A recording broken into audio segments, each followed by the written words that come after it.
When I got engaged, we were young 20, but mature. We announced to the family, and I had asked my bridesmaids to participate. I had my sister, my cousin, and 3 friends from throughout my life. We got engaged and picked out our wedding date pretty quick. Everyone was aware of our wedding date with a year advance notice. The planning continued with the wedding. We went to the dress fittings for the bridesmaids and we were having them custom made. Deposits were made. We were all excited. In August that year, 3 months before my wedding, my fiancé and myself were invited to spend a day at a local man-made lake on one of my bridesmaids' boat. There were 4 of us in total, 2 couples. My friend and her husband, and myself and soon-to-be husband. We each packed a picnic. They also had a jet ski to which my friend rode. When we decided to anchor and eat lunch, we were all in the boat eating. My friend's husband asked my friend if she put the protective thing between the boat and the jet ski so they don't crash into each other.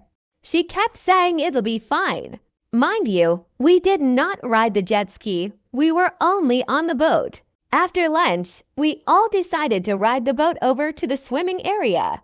As we were making our way, the depth finder on the boat started acting weird and saying the lake was like 900 feet deep, and it was obviously glitching. We all got off the boat, started swimming. When we were done, we went to get on the boat, and it was taking on water. It was about halfway under. Long story short, we got towed to shore. Her husband went to pick up the car and the trailer to get the boat out of water. My friend and I went with the ranger to get our other car. My fiancé was left alone with the sinking boat. Mind you, he doesn't know how to swim. He was given the smallest of buckets and told to start bailing water out. He was left alone for a full hour in the hot sun with nothing but a small bucket about 1 gallon big. The ramp was slippery and the boat only kept taking on more water. He rested to take a break when we pulled up. No amount of scooping was going to save this boat. We finally got the boat out once the trailer was there and pulled it out of water. My fiancé and I treated them to dinner since we felt bad that their boat was broken and it was a stressful day. Fast forward to a week before my wedding. My friend pulled out of the wedding. Her reason for pulling out was that it was unfair of me to put my wedding on the biggest party night of the year for Halloween and she had spent $300 on Halloween costumes. Now again, she knew a full year that my wedding was that day. This was not something that we threw together. The day before my wedding, at the rehearsal at the church, my mother pulled me aside and asked me about a letter that she got in the mail. My friend had sent both my mother and myself a letter stating that we will never amount to anything.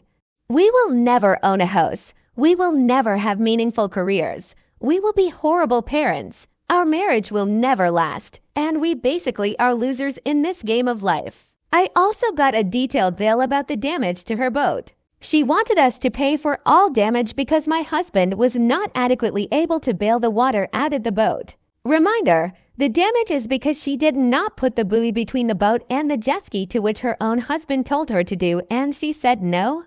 Let's fast forward to 24 years later. I'm having a nice holiday with my family. My brothers were outside in the front yard and came inside and told me I had a friend outside wanting to say hi. I went outside and it was her. I haven't heard or spoken to her in 24 years since my wedding. We caught up very superficially, but not to be petty, but it felt good to be able to prove her mean letter wrong.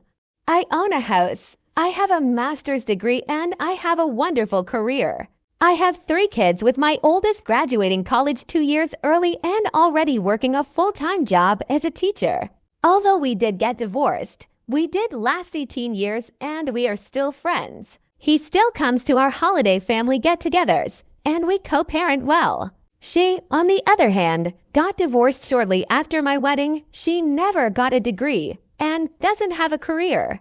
She had meth mouth and was extremely skinny as though she has addiction issues. I have no problem with people with no college degree or a career. I also do not believe in economic statuses, but in this one instance, it just felt good to prove her wrong and show that I had made something of my life.